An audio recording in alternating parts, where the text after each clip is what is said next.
Prologue, the last of Earth. The Earth had fallen.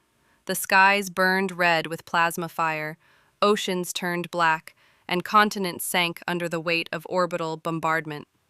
The Xarn Dominion, a collective of 10,000 alien war species, had declared humanity extinct. But they missed one. Captain Marcus Vance. A ghost. A myth.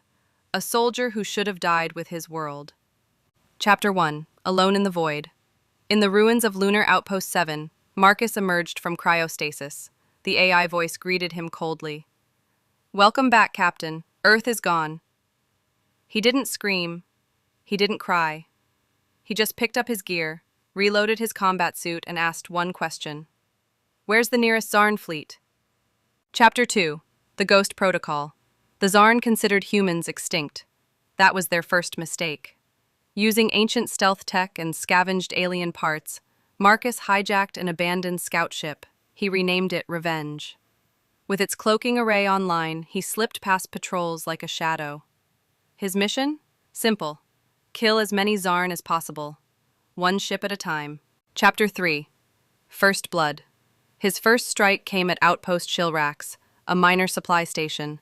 He sabotaged their atmosphere controls, then walked in wearing his reinforced exosuit. The Xarn guards laughed when they saw one human. They stopped laughing when he broke their commander's neck with one hand. 27 kills. 0 survivors. A message scrawled in blood. Humanity lives. Chapter 4. The Domino Falls. Over the next 18 months, Marcus became a ghost story. He hit food convoys, fuel stations, war labs. One human, invisible, unstoppable. The Xarn gave him a name.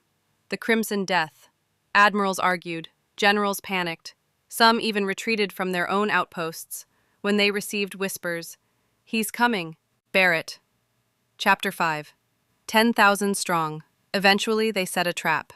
They gathered 10,000 elite Xarn warriors on the planet Grakthul Prime, a fortress world covered in weapons, shields, and war beasts. They knew he would come. They wanted him to. And Marcus did. Chapter 6.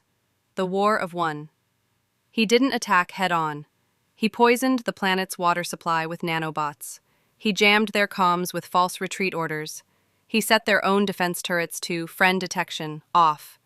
Then he walked in, unseen, unannounced, and the slaughter began.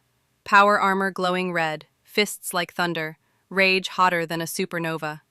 10,000 warriors charged. 10,000 warriors fell. Chapter 7. The Message. Marcus stood atop the mountain of alien corpses, armor scorched, blood dripping from his blade. He looked to the sky and activated the Xarn's own broadcasting tower. His voice echoed across the stars. "You thought Earth was weak. You thought humans would fade. You were wrong. I'm not the last.